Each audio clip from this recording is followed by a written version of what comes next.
دوستی تعریف میکرد که پدری فوت کرد، چند تا برادر بودن از بازماندگان، فرزندان پسرش. یکی از همه ضعیفتر و کوچکتر بود.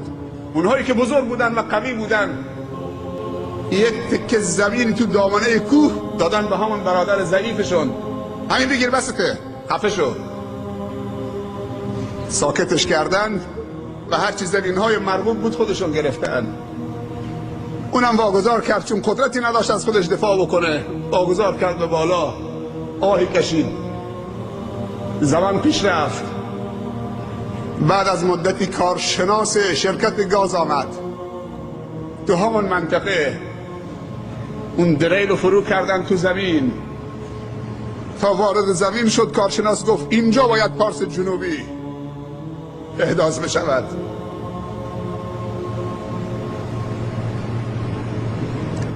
الان همون برادراش یا جاشوشن یا ناخدا تو لنجشن یا به عنوان کسی تو شرکتش دارن کار میکنن. همون بچه‌ای که یه زمینی، یه تکه زمینی تو دامنه کوه بهش داده بودن. دل و دیده تو باز بکن. بگو خدایا اگر میدونی که صلاح من در اینی که من مثل فلانی داشته باشم و مغرور و متکبر و خودخواه و طغیانگر و سرکش نمیشوم، خدایا به من مثل اون بده. ولی قبل از اینکه از خدا توسعه بطلبید اول ظرفیت بطلب، چون چند چیز طغیانگره. پیامبر صلی الله علیه و سلم میفرماید بعضی از بندگان خدا اگر خدا اونها رو غنی کرد فاسد میشوند و بعضی از بندگان خدا اگر خدا اونها رو فقیر کرد بدبخت میشوند. در تقسیمات خداوند همیشه بگید راضی به رضای خدا. سرمایه ها رو نگاه بکنید. شاید یه نفر مال داشته باشه اما سلامتی نداشته باشه. چند روز پیش یزد بودم. برادری که یکی از پهلوانای منطقه بود شیمی درمانی میشد. وقتی دیدمش این استخوانش تو اون پوست میچرخید. رفتم دیدنش. گفت وقتی برگشتی شیخ به مردم بگو که فلانی رو حلال بکنن.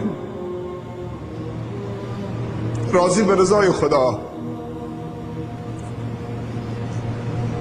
پسرش و خانمش در یک سانحه تصادف که باباشون میبردن شیمی درمانی، هر دوتا به رحمت خدا رفتن. خودش نشسته.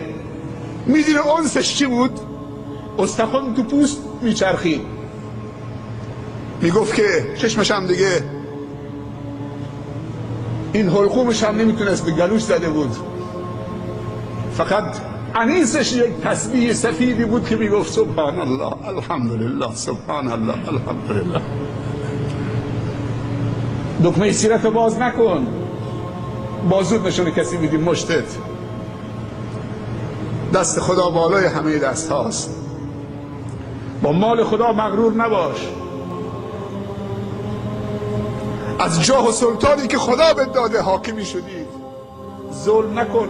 فشنگ ظالم تو اون لوله تفنگش همیشه وارونه به سینه خودشه.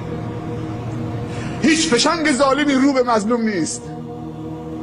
فشنگ لوله تفنگ ظالم و تاجر فاسد و مفسد و ظالم و متکبر و رباخوار همش به سینه خودشه. فشنگ وارونه است. داریم میبینیم.